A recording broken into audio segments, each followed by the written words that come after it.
warahmatullahi wabarakatuh. Halo sahabat pendengar dimanapun Anda berada, selamat pagi. Dan mudah-mudahan selamat pagi hari ini senang rasanya kita bisa hadir di acara Ngopi Siang, Ngobrol Inovasi di Bumi Serasan Sunda.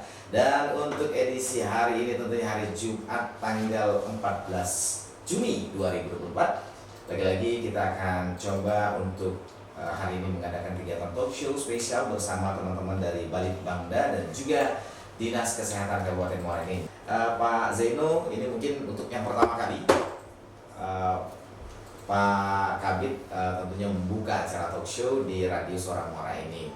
Tentunya silakan Pak Kabid untuk bisa menyambut teman-teman kita dari Balitbangda dan juga dari Dinkes di program acara Ngopi Siang Ngobrol Inovasi di Bumi Serasan Sunda. Silakan Pak Zeno. Ya, terima kasih DJ Andre Taula Dewe. Ya. Ya, assalamualaikum warahmatullahi wabarakatuh. Selamat siang dan salam sejahtera untuk kita semua. Ya, yang saya hormati tentunya Ibu Esther, Kabid Inovasi dan Teknologi. Kemudian narasumber kita juga ada Ibu Eli Susita, Kabid Kesmas dari Dinkes, Dinas Kesehatan Pemkab Muara Enim. Nah, pertama saya juga ingin memperkenalkan diri ya kepada sahabat pendengar Radio Muara Enim sekalian. Nama saya Zeno Zasman, Kabid Pengelolaan Komunikasi Publik Dinas Kominfo Kabupaten Muara Enim yang baru, kurang lebih baru 2 minggu dilantik. Sebelumnya saya di bagian protokol dan komunikasi pimpinan Pemkab Muara Enim. Nah, hari ini pertama kali saya ikut siaran bersama Radio Suara Muara Enim dan alhamdulillah memiliki kesempatan yang baik. Pertama siaran dapat program ngopi bareng, ngopi siang ngobrol inovasi di Bumi Serasan Sunda yang merupakan program kerjasama antara Balitbangda Pemkab Muara Enim dengan Dinas Kominfo SP Kabupaten Muara Enim. Nah, alhamdulillah kegiatan ini tahun ketiga yang diselenggarakan dan ini merupakan kali kedua ya untuk di tahun 2024. Yang pertama itu jadi ada 10 OPD yang sudah dinilai memiliki inovasi yang baik. Kemudian kita undang satu-satu OPD tersebut. Nah, yang pertama sudah ada Balitbang sendiri dan yang kedua hari ini dari Dinas Kesehatan Kabupaten Muara Enim ada Ibu Elia Susita. Nah, kurang lebih nanti mungkin yang akan kita bahas mengenai inovasi unggulan dari Dinas Kesehatan yaitu adu gasing, aksi terpadu mencegah stunting. Jadi stunting ini memang pencegahan stunting ini merupakan program yang memang menjadi program nasional yang harus kita selesaikan, harus kita bantu di tingkat kabupaten kota sehingga pengentasan stunting di Kabupaten Muara Enim lebih maksimal. Nah, ini Dinas Kesehatan sebagai leading sektor dari pencegahan stunting ini memiliki terobosan inovasi sehingga kita termasuk baik ya Bu. Pencegahan stunting kemarin juara 1, kurang lebih juara 1, juara 2 tingkat nasional dalam intervensi kasus stunting, pencegahan stunting di Sumatera Selatan. Nah, bagaimana trik-triknya dan strategi yang telah dilakukan oleh Dinas Kesehatan, mari kita dengarkan bersama para pendengar suara Radio Muara Enim sekalian. Baik, mungkin demikian Bang Andre, kita langsung aja mendengarkan dari Ibu Eli. Ya, Ibu Eli dan juga Ibu Esther. Terima kasih. Wassalamualaikum warahmatullahi wabarakatuh. Terima kasih Pak Kabid Zeno, pagi-pagi makan permen nano-nano. Terima kasih Pak Zeno. Kesempatan yang baik ini kita akan coba ya kembali ngobrol-ngobrol bersama teman-teman dari Balitbangda dan juga dari Dinas Kesehatan Kabupaten Muara Enim. Di balik inovasi-inovasi yang ada di dunia ini, ada para inovator yang handal untuk memahami inovasi dan juga berkreativitas. Inovasi juga dapat diartikan sebagai orang-orang yang memiliki inovasi sih sebetulnya. Sementara itu, inovasi merupakan pemasukan atau juga pengenalan hal-hal yang baru. Ketika seorang inovator berinovasi, maka dia akan mengeluarkan sesuatu ilmu baru untuk mempermudah dan juga pastinya untuk lebih melayani publik ataupun juga masyarakat dengan sangat mudah ketika mungkin kita menggunakan yang namanya aplikasi atau juga mungkin menggunakan layanan-layanan yang lainnya yang bisa mempermudah dan sistem birokrasi kita juga lebih sederhana begitu. Nah, kali ini kita akan berbicara inovasi yang dikeluarkan oleh dari teman-teman Dinas Kesehatan. Namun sebelum ke sana, kita coba sapa dulu nih Ibu Esther Claudia sebagai Kabid Inovasi dan Teknologi Balitbangda. Ibu Esther, hari ini kita kembali. Ibu Esther juga kayaknya pertama kali ya? Iya, betul. Ya, untuk biasanya ini ada didampingi Mbak Ulan, tapi hari ini Mbak Ulan ada kegiatan lain. Bu Esther, tadi saya sudah bilang bahwasanya inovasi itu adalah merupakan kemampuan untuk menerapkan solusi-solusi kreatif. Jadi seorang inovator itu dapat juga diartikan sebagai yang memiliki inovasi. Kemudian sementara waktu inovasi itu adalah dilahirkan oleh seorang inovator. Nah, bagi Balitbangda sendiri yang kita tahu ya, ini sebagai leading sektor, kita punya inovasi-inovasi luar biasa. Bahkan kita pernah menjadi top 10 di, kalau nggak salah di penghargaan IGA ya, ini inovasi. Ya, di Government Award. Waktu itu kalau nggak salah berapa kita? 4 ya? Ya, peringkat 4 itu pada tahun 2021 ya. Terakhir kita? Sekarang masih kategori kabupaten inovatif saja. Kabupaten inovatif saja. Nah, boleh sedikit dijelaskan Bu pendapat Bu Esther sendiri terkait dengan program Ngopi Siang Ngobrol Inovasi di Universitas Sunda ini, Bu? Iya, baik, terima kasih Bang Azwin. Memang betul saya ini baru ya. Kabit Inovasi yang baru digantikan yang lama. Jadi Balitbangda ini merupakan salah satu perangkat daerah yang melakukan koordinasi. Tentu saja kita hanya melihat kajian-kajian dan juga pelaksanaan inovasi yang dilakukan perangkat daerah. Jadi bukan kami yang melakukan inovasi saja, tapi kami saja mengkoordinasikan pembina pembinaan ke OPD-OPD yang melakukan inovasi. Inovasi itu adalah satu hal yang wajib, apalagi kita sudah punya peraturan bupati ya tahun 2018 tahun 2021 bahwa satu perangkat daerah harus mempunyai satu inovasi setiap tahun. Itu yang sudah diundangkan sesuai dengan peraturan bupati. Itu juga merupakan turunan dari peraturan pemerintah nomor 38 tahun 2017 ya, bahwa tentang inovasi daerah itu bahwa setiap perangkat daerah juga harus melakukan pembaharuan dan melakukan pelayanan publik ya, ataupun melakukan kinerja secara internal gitu. Jadi inovasi itu selain harus kami bina, harus kami catat, harus kami data gitu. Dan kami upgrade inovasi-inovasi yang dilakukan oleh perangkat daerah gitu. Sudah sampai mana kualitas inovasi yang dilakukan, dan itu harus kami laporkan kepada pemerintah pusat. Oke, baik. Jadi kinerja apa sih yang yang dilakukan oleh perangkat daerah yang dilakukan ke pemerintah pusat? Melakukan inovasi. Ya, kinerja lain tidak ada dilaporkan ke pemerintah pusat. Inovasi dilakukan melalui 3. Nah, maka kita memacu perangkat daerah yang ada di Kabupaten Muara ini untuk melakukan, ayo kita lakukan inovasi. Kami akan melakukan pembinaan terhadap perangkat daerah.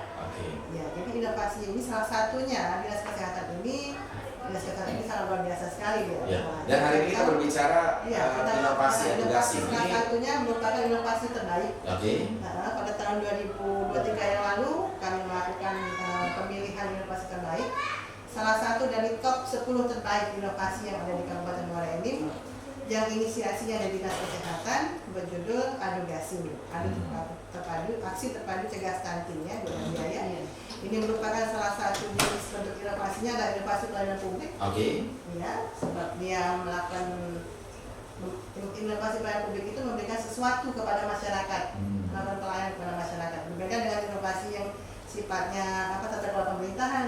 Kalau tata kelola pemerintahan itu kan secara kinerja internal organisasi sendiri, apa yang manajemennya, administrasinya. Nah, kalau ini kepada masyarakat, pelayanan publik. Jadi kenapa kami pilih inovasi ini, edukasi ini salah satu inovasi yang terbaik? Sebab memenuhi kriteria inovasi. Sebab ada unsur pembaharuannya. Iya, kriteria inovasi itu ada beberapa. Satu, mengandung pembaharuan atau keseluruhan atau sebagian. Yang kedua, kita memberikan manfaat kepada masyarakat atau orang lain. Yang ketiga, tidak melakukan pembebanan kepada masyarakat. Itu yang dilarang ya, sebab tidak melakukan pembebanan. Yang keempat, merupakan urusan pemerintah daerah yang menjadi kewenangan Dinas Kesehatan. Ini salah satunya adalah kewenangan kita kita ya, misalnya ya, kesehatan ya. Yang terakhir adalah dapat direplikasi. Oh, oke. Jadi inovasi itu harus direplikasi. Jadi kalau misalnya dinas kesehatan ini bukan replikasi ini, bisa direplikasi ke misalkan ke puskesmasnya atau Oke. lain. Begitu. Ya, jadi salah satunya inovasi edukasi ini sudah termasuk di salah satu kriteria tadi ya. Makanya Oke. ini salah satu terbaik dari Ya. Luar biasa Bu Esther. Nah kalau Bu Esther kan sebetulnya kan inovasi ini kan merupakan apa namanya kemampuan seseorang. Kadang-kadang kita sebut seorang yang berinovasi itu adalah seorang inovator, gitu kan. Nah kira-kira ini menurut Bu Esther sendiri nih, sebetulnya inovasi itu apakah sepakat bahwa itu adalah terbentuk dari sebuah produk-produk ataupun ide-ide baru sehingga menghasilkan sebuah inovasi yang bisa setidaknya memberikan solusi gitu Bu Esther. Kalau versinya Bu Esther sendiri seperti apa Bu? Inovasi itu muncul karena adanya suatu kebutuhan ya. Ya. Kebutuhan bahwa kita harus menyelesaikan suatu solusi atau permasalahan. Di sini mungkin dinas kesehatan melihatnya bahwa stunting itu merupakan salah satu isu nasional yang harus kita selesaikan secara bersama-sama. Ya. Maka dinas kesehatan berpikir keras, berpikir kreatif gitu ya, bagaimana ini stunting ini harus kita selesaikan dengan memanfaatkan sumber daya mereka yang ada, sumber anggaran yang ada. Betul. Sehingga mereka harus berkreasi menciptakan metode-metode bagaimana caranya supaya ada yang namanya angka stunting tadi menurun. dari Oke. tahun sebelumnya. Betul, dan muara ini alhamdulillah sih untuk angka stunting kemarin kita juga dapat penghargaan ya Bu Elia ya. Begitu turun. Nah baik Bu Esther, nanti kita coba lanjut lagi untuk ngobrol-ngobrol. Ini juga hadir ada rekan Evan ini dari Balitbangda. Beliau ini masih wali inovasi? Kamu sebagai apa nih? Sebagai koordinator. Oh, koordinator. Iya, ngomong dikit lah. Sebenarnya tujuan dari inovasi sendiri menurut Bung Evan yang apa? Inovasi itu adalah suatu tujuan untuk melakukan perubahan. Untuk lebih baik. Untuk yang lebih baik. Untuk informasi kepada masyarakat pendengar radio, kita ini akan mengadakan penilaian indeks inovasi daerah tingkat nasional. Oke.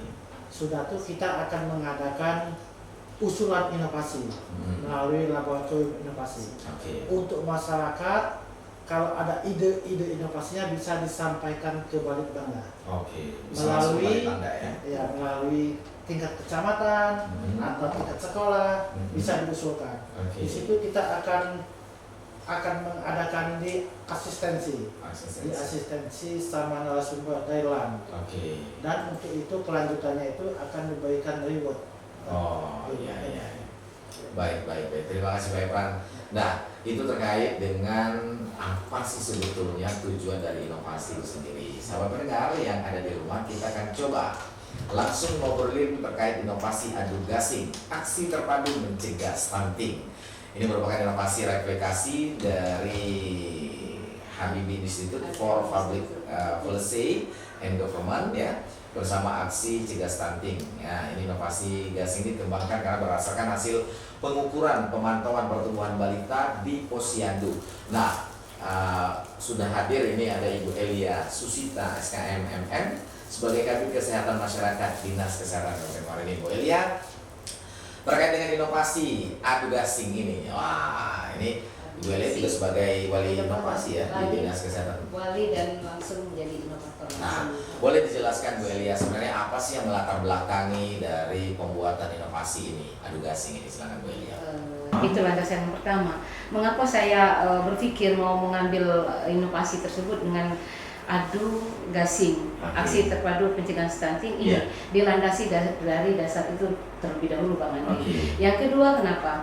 Di sini kita untuk menghasilkan suatu hasil anak ini bisa terlewati dari masa stuntingnya, artinya kita butuh kolaborasi, koordinasi antar OPD terkait, antar instansi terkait, terutama kami yang dari Dinas Kesehatan, artinya kita punya kerjasama dengan jajaran ke bawah, ke puskesmas sampai ke bidan desa. Itu mungkin Pak Andre, karena tanpa kolaborasi, koordinasi yang baik untuk percepatan penurunan stunting ini sangat sulit kita laksanakan. Ya, karena sebelum adanya inovasi ini, tentunya menangani permasalahan stunting melalui perbaikan gizi ini pada 1000 hari pertama kali itu dan juga caranya asosiasi eksklusif berikan gizi dan pemberian PT kepada ibu hamil ini apa namanya sehingga sebenarnya ketika sebelum ada inovasi ini semuanya itu terasa sangat berat sekali Bu Dewi ya, dilakukan ya. Betul Pak Andri, karena ini antara sebelum 1000 hari pertama kehidupan. Ya. Artinya ini dari mulai ibu mengandung sampai dia melahirkan anak berumur 2 tahun. Di sini selama ini sebelum ada adugasi kita kan ada koridor bekerja sendiri, yang orang kebidanan ANC sendiri, yang ASI eksklusifnya penyuluhan sendiri, jadi tidak merupakan satu kesatuan. Setelah kita menjadikan ini suatu ide inovasi, bahwa ini menjadi satu wadah, suatu tempat teman-teman berdiskusi bagaimana sih menangani supaya si ibu ini di 1000 hari pertama kehidupan sudah tidak mengalami gejala-gejala untuk kekurangan gizi, kekurangan vitamin, dan juga si anak tidak terjadi anak stunting. Begitu. Jadi kegiatan terpadu antara pemegang program diantar baik dari desa maupun dari puskesmas. Oke, baik.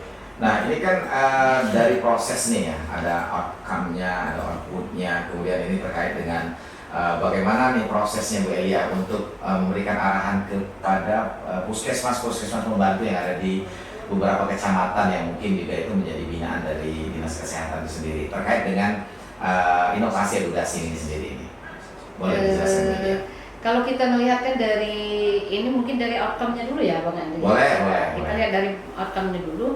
Setelah dilaksanakan inovasi ini, adugasi ini, prevalensi balita stunting Kabupaten Muara Enim pada tahun 2022 menurut aplikasi EPPGBM itu menurun hingga 2,21%. 2,21% ya. Dan hasil survei status gizi Indonesia atau SSI tahun 2022 oleh Kementerian Kesehatan Republik Indonesia, prevalensi balita stunting menurun menjadi 22,8%. Itu outcome-nya ya. Sedangkan outputnya sendiri setelah dilaksanakan inovasi adugasi ini, prevalensi balita stunting Kabupaten Muara Enim pada tahun 2022 menurun hingga 2,21%. Itu ada berproses kita sebelum ada outputnya melakukan usulan anggaran kegiatan, aksi bergizi, gerakan gemar makan telur 1 hari 1 butir untuk anak balita, dan pengadaan pengolahan makanan. Itu telur langsung ditelan Bu ya? Ya, di bulan.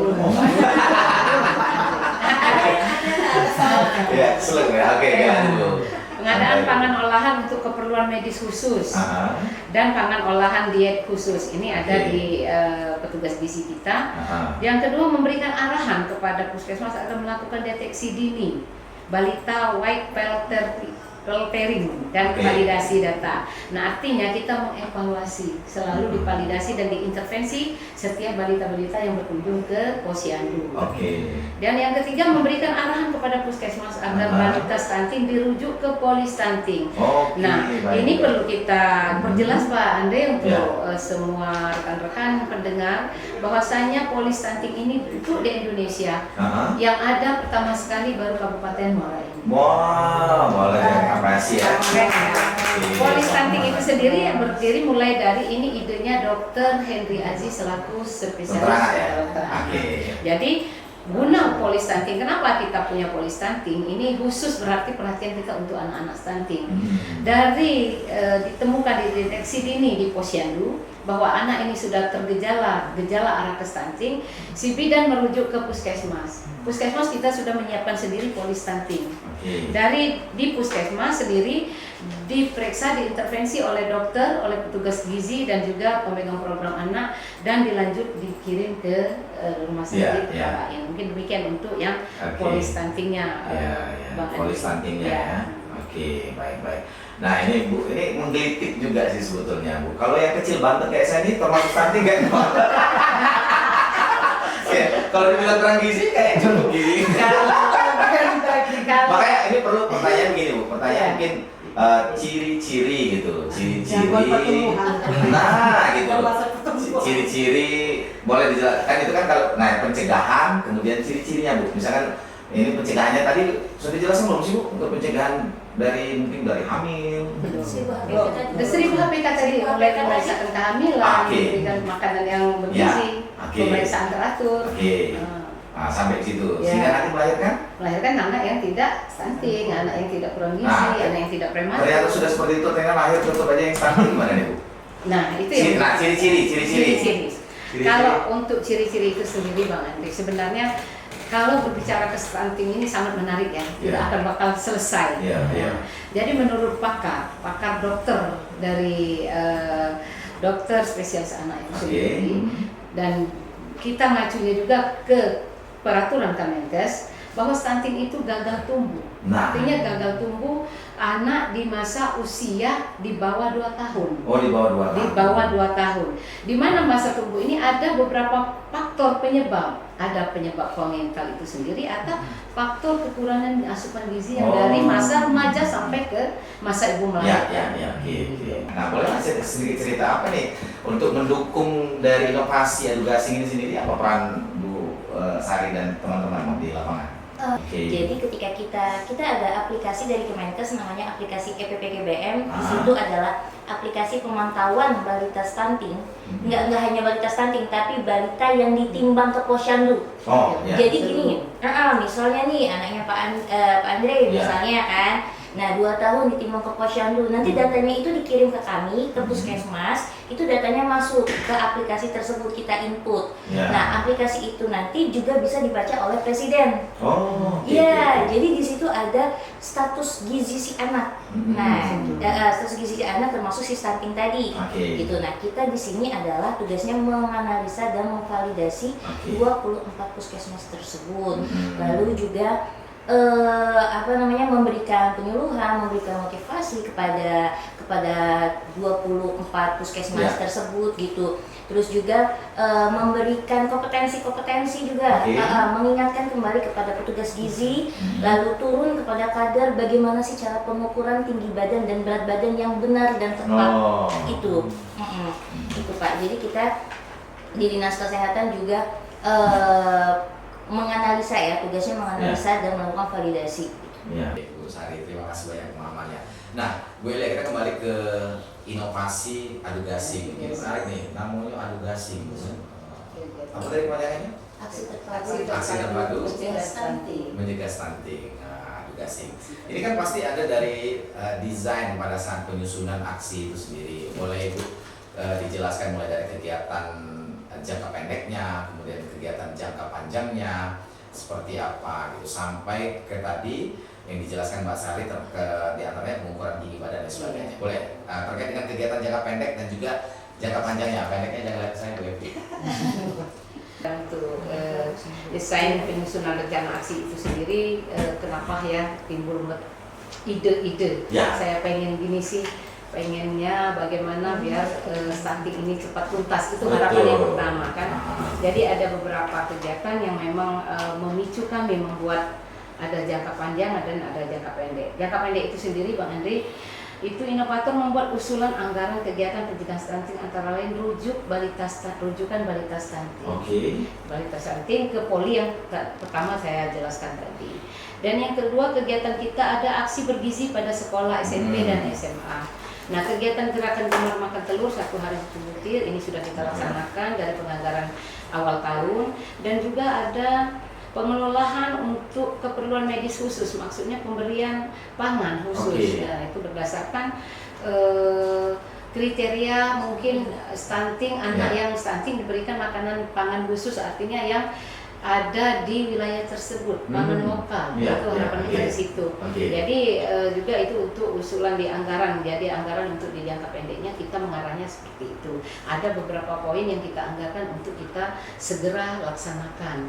Itu yang awal ya Pak Bang Andri. Yang kedua, jangka panjang. Di jangka panjang ini adu gasing melalui tahapan sebagai deteksi dini, white filtering, dan validasi data balita stunting melalui kegiatan penimbangan setiap bulan. Nah, ini kenapa setiap bulan? Karena itu yang menjadi acuan seperti yang Bu Sari sebutkan tadi, bahwa sudah diinput di data aplikasi yang namanya EPPGBM. Jadi kita semua harus berpedoman, semua anak balita wajib datang ke posyandu. Ya, jadi di situ kita melakukan pengukuran tinggi badan, harus rutin, dan ada rekal konsumsi pangan balita selama 24 jam, Oke. anamnesa balita, dan juga ada pemeriksaan laboratorium. Itu yang setelah dirujuk. Kalau yang memang anak-anak itu sudah kita deteksi ini anak sudah bergejala ke arah stunting.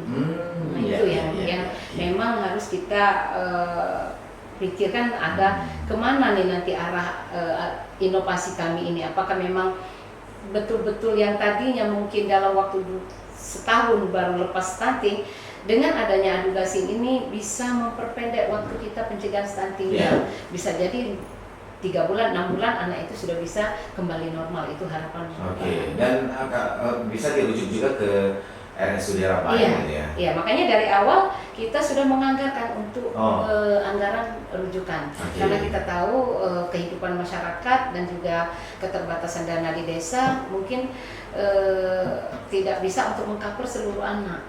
Karena di Adugasin itu sendiri proses pencegahannya untuk rujukan itu bukan 1 kali, tetapi 2 minggu sekali anaknya dirujuk untuk diawasi kesehatannya secara akurat oleh dokter spesialis. Jadi ya mungkin mau diperiksa di ronsen, periksa darah dan lain-lain. Karena kita seperti yang Bang Andri sebut tadi, kita replikasi dari kegiatan B.J. Habibie tadi. Itu sangat menarik bagi saya. Kenapa ide-ide ini timbul? Karena itu tadi dari B.J. Habibie kita, kenapa saya nggak bikin ini Adugasin saja? Karena pencegahannya lebih cepat dan lebih terarah gitu. Betul sekali, baik Bu Elia, luar biasa. Nah untuk aksi-aksi bergizi kan itu kan ke masyarakat nih. Kalau ke sekolah-sekolah seperti apa? Ke SMP dan SMA. Ini kita khususkan untuk aksi bergizi itu sendiri. Kita menekankan setiap Jumat atau setiap hari mereka ada hari olahraga di sekolah.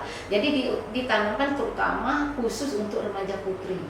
Kenapa remaja putri? Karena mereka mengalami menstruasi. Jadi pencegahan anemi dari masa remaja putri. Tetapi untuk mengedukasi reproduksi yang sehat semua, baik itu putra putri, kita dijadikan satu wadah kegiatan itu. Dan sebelum kegiatan senam bersama, mereka diberi edukasi terlebih dahulu. Edukasi untuk reproduksi sehat sih apa maksudnya, biar termasuk ke pencegahan pernikahan dini. Kan itu juga akan mengakibatkan fatal bahwa rahim mereka belum siap, mereka menikah dini akhirnya melahirkan. Karena dari BKKBN sendiri usia pernikahan itu juga diatur. Kalau yang perempuan itu 22 tahun, yang laki-laki 25 tahun kalau nggak salah. Jadi kita idealnya seperti itu. Jadi dari Dinas Kesehatan itu sendiri memberikan edukasi untuk reproduksi yang sudah siap, gitu, yang siap melahirkan, baik itu si cowok maupun si cewek. Nah, itu. Jadi habis dari aksi bergizi itu, Bang Andri, kita senam bersama dan sarapan serentak. Sarapan serentak itu dengan tema isi piringku. Tema isi piringku itu ada karbo, ada protein, ada buah dan ada sayur. Lengkap. Itu itu diarahkan dari gizi seimbang dari guru-gurunya yang sudah kita latih. Itu kita melatih semua guru yang ada di SMP SMA itu dilatih untuk pemberian apa sih yang harus kami berikan untuk anak-anak nanti. Jadi mereka membawa bekal sendiri-sendiri dari rumah Bang Andri. Nah, setelah itu baru kita memberikan tablet tambah darah untuk remaja putri itu sendiri. Itu yang dilakukan setiap minggu di setiap SMP dan SMA. Baik. Nah ini kita juga baca nih. Nah ini kan untuk teman-teman medis ya. Ini pemberian pangan olahan untuk keperluan medis khususnya PKMK. Ini kalau boleh dijelaskan juga nih, mungkin dibantu Mbak Sari, boleh Bu Elia? Bisa nggak dijelaskan ya? Jadi PKMK itu adalah salah satu produk. Salah satu produk.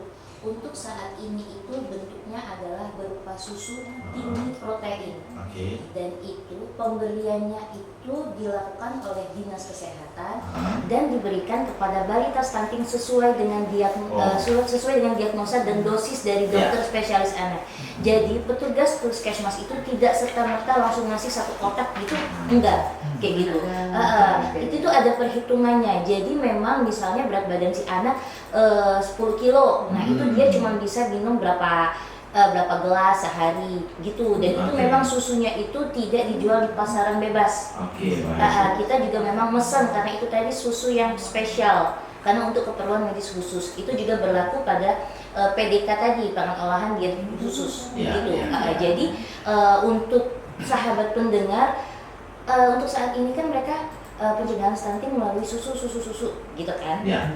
Nah, selain susu juga yang diutamakan adalah makanan tinggi protein hewani. Maksimal itu ya paling enggak kalau makan siang terutama di bawah anak di bawah 5 tahun. Ya. Anak di bawah 5 tahun itu wajib makan protein tinggi hewani, kayak nggak mesti daging sapi, telur itu paling tinggi hewaninya. Proteinnya paling tinggi, telur, ikan, ayam. Nah, itu dalam satu piring paling enggak ada 2 porsi, 2 potong ayam atau 2 telur kayak gitu, bukan 1 telur dadar bagi 5 nih. Satu butir dibuat telur dadar bagi 5 Biasa di nih. rumah ya, Pak. Nah, itu kan. Nah, itu mungkin ya. Jadi gitu. Kalau di rumah sendiri apakah yang bagus itu direbus yang biar nutrisinya lebih banyak atau digoreng?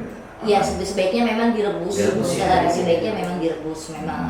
Tapi ya tadi kan kadang anak pengen cepat. Ya digoreng juga nggak masalah asal memang porsinya itu bukan biasanya kita kan ya udahlah 1 butir cukup 1 hari gitu kan. Tapi memang kalau untuk anak untuk pencegahan stunting tadi dari protein hewani kayak gitu. Kemudian juga ini selain dengan Pemdes ada juga bekerja sama dengan Dinas Ketahanan Pangan ya Bu Elia ya untuk melakukan survei pola pangan harapan konsumsi. Itu seperti apa nih kalau bentuk kerjasamanya? Kalau boleh dijelaskan. Izin bantu jawab. Petugas gizi puskesmas itu jadi ada dia itu respondennya sampling aja, nggak seluruh, dia itu bentuknya wawancara. Pengen tahu nih selama 24 jam yang lalu itu makan apa aja. Nah samplingnya itu cuma 15 kakak dalam satu desa. Satu desa cuma 15 kakak. Misalnya saya main ke rumah Pak Efran, saya nanya dulu nih Pak Efran di rumahnya ada berapa orang? Ada 5 orang. Terus saya tanya kemarin dari bangun tidur sampai ke tadi pagi sarapan ada makan apa aja, ada minum apa aja. Nah dari hasil report tadi misalnya dijawab nasi goreng, ayam goreng, ikan goreng, sayur misalnya sayur bayam. Nah itu tadi hasil dari report tadi itu nanti kita berikan kepada Dinas Ketahanan Pangan. Nanti di situ dihitung nih konsumsi pangan Kabupaten Muara itu ukurannya tuh berapa? Nanti bisa dilihat minyaknya berapa sih, konsumsi minyaknya Kabupaten Muara itu berapa sih? Berapa persen sih? Bisa dilihat tuh konsumsi sayur dan buahnya tuh berapa persen sih? Konsumsi beras, konsumsi karbohidratnya itu tuh sehari atau 1 tahun itu berapa gram sih kayak gitu. Nah itu jadi salah satu kegiatan dari Dinas Ketahanan Pangan untuk mengetahui konsumsi pangan hariannya masyarakat Kabupaten Muara ini. Jadi korelasinya ke sana gitu ya. Iya. Oke, baik. Nah Bu Elia, sebagai closing statement lah, pengetahuan yang Bu Elia tahu terkait dengan baik inovasi ini sendiri, dan juga mungkin boleh menyampaikan pesan dan kesannya kepada masyarakat yang pastinya bisa merasakan inovasi yang sudah dibuat oleh dari Dinas Kesehatan ini sendiri. Ini sebagai closing untuk kawan-kawan, terutama untuk teman-teman kami yang para medis ya, puskesmas dan sampai ke bidan desa, untuk selalu menjadi garda terdepan di dalam pelayanan masyarakat. Karena kenapa? Kita jadi pelayan, kita menjadi acuan pertama untuk menentukan nasib bangsa. Kalau tidak sehat percuma Bang Andrea, banyak semua ada tapi badan kurang sehat. Itu yang pertama. Yang kedua, mohon penekanan kembali kawan-kawan di puskesmas baik di desa maupun di Dinas Kesehatan sendiri untuk menggalakkan kembali, dibantu oleh Ibu Ketua Tim Penggerak PKK-nya untuk datang ke Posyandu. Karena dari Posyandu inilah wadah dari tempat kita melihat ukuran bagaimana tingkat kesehatan yang ada di masyarakat. Kalau tidak ada wadah Posyandu ini, karena selama ini Bang Andri, Posyandu ini dipikir segmen masyarakat itu punya dinas kesehatan. Tetapi sekarang kita sudah berpikir polanya sudah lain. Orang puskesmas Posyandu ini sendiri itu kan punya masyarakat, dari masyarakat dan untuk masyarakat. Nah, jadi untuk di sini dari kami Dinas Kesehatan terutama memohon menghimbau untuk kerjasama antar baik itu lintas sektor di lapangan atau para kader. Ini yang jadi pegangan kita, bukan saja bidan desa dan para medis yang lain, tetapi kader yang peran penting dalam hal ini. Kenapa kader? Karena kader ini lebih paham dan lebih tahu jelas mereka lebih dekat dengan masyarakat. Mungkin itu saran kami. Dan juga di bulan Juni ini seperti Bang Andri ketahui bahwa ini ada kegiatan dari pemerintah, dari Pak Jokowi sendiri langsung, kegiatan intervensi serentak penanganan untuk masalah stunting. Jadi teman-teman baik yang OPD terkait, baik yang dari Dinas Kesehatan sendiri, mari berjibaku kita sukseskan untuk intervensi ini sendiri. Luar biasa, Bu ya. Boleh tepuk tangan buat Mbak Sari, ada yang mau disampaikan Mbak Sari mungkin buat teman-teman satu kolega? Bukan kolega sih, tapi kepada seluruh masyarakat pendengar, bahwa jangan lupa memeriksakan balitanya ke posyandu. Itu aja, memantau berat badan dan tinggi badannya. Karena salah satu di inovasi tadi adalah kita ada deteksi dini balita wave faltering. Deteksi dini balita wave faltering itu adalah ketika kondisi si anak berat badannya itu nggak naik selama 2 bulan. Iya, itu kalau si anak itu udah berat badannya nggak naik selama 2 bulan, nah tadi itu sebenarnya udah salah satu jalan nih si stunting tadi. Kayak gitu. Karena tadi stunting tadi kan kata-kata ibu kan gagal tumbuh yang sudah terlalu lama kronis. Jadi si stunting tadi itu terjadi ketika berat badan si anak tuh nggak naik-naik. Nah, larinya ke tinggi badan tuh nantinya. Kayak gitu. Nah, bagaimana cara kita menimbang berat badan dan tinggi badan yang gratis dan alatnya terstandar ya di posyandu, gitu kan? Ya, kayak gitu. Jadi tadi untuk mendeteksi, jadi posyandu itu bukan hanya wadah untuk imunisasi. Ketika anak udah 9 bulan imunisasi lengkap, bulan ke-10 udah nggak mau lagi ke posyandu, bukan itu aja, kayak gitu. Tapi memang penting tadi pengukuran berat badan, tinggi badan dipantau selama 5 tahun untuk mencegah, salah satu cara pencegahan stunting. Itu aja kan. Baik, terima kasih Mbak Sari, luar biasa nih. Selain nutrisioner juga seorang visioner kayaknya. Sekarang kita ke Bu Esther sebagai yang punya program nih, Ngopi Siang Ngobrol Inovasi di Bumi Selatan Sunda. Bu Esther, silakan apa yang mau disampaikan sebagai closing statement ini. Masyarakat seperti yang dibilang sama Evan tadi, bahwa tahun ini kami sudah memulai untuk melakukan penilaian inovasi daerah. Jadi kepada OPD, kepada masyarakat maupun inovasi yang sedang atau yang akan dilaksanakan, silakan melaporkan datanya ke Kabupaten Muara Enim, diinput nanti pada suatu sistem yang sudah ada. Setelah itu nanti akan dilakukan pembinaan oleh Balai Bangda mengenai inovasinya, dan juga tentunya kita berharap semoga di tahun ini Kabupaten Muara Enim bisa masuk lagi menjadi kabupaten yang inovatif tahun 2024, mengembalikan seperti pada tahun-tahun sebelumnya. Seperti itu Bang Akif. Baik, terima kasih Bu Esther dan Mas Evan yang pastinya selalu setia juga terkaitnya. Kita kapan nih mau roadshow dulu nih Bu Esther, nanti roadshow pertama kali kemana gitu? Di sosial aja. Dan sekali lagi kami ucapkan terima kasih buat para narasumber kami. Ada Ibu Esther Claudia, kemudian juga ada Ibu Elia Susita, kemudian juga ada Mbak Sari, ada Mas Evan juga. Mudah-mudahan kita ketemu lagi ya di kesempatan kali ini. Sahabat pendengar, mengapa kita perlu melakukan inovasi? Karena inovasi menciptakan nilai tambah dengan menghasilkan produk-produk baru ataupun juga layanan baru yang mungkin kita inginkan dalam memecahkan sebuah masalah. Nah, salah satunya adalah inovasi adugasi, aksi terpadu cegah stunting. Luar biasa. Daun selasih dibagi-bagi. Cukup sekian, terima kasih. Nanti kita jumpa lagi. Terima kasih. Saya Assalamualaikum warahmatullahi wabarakatuh.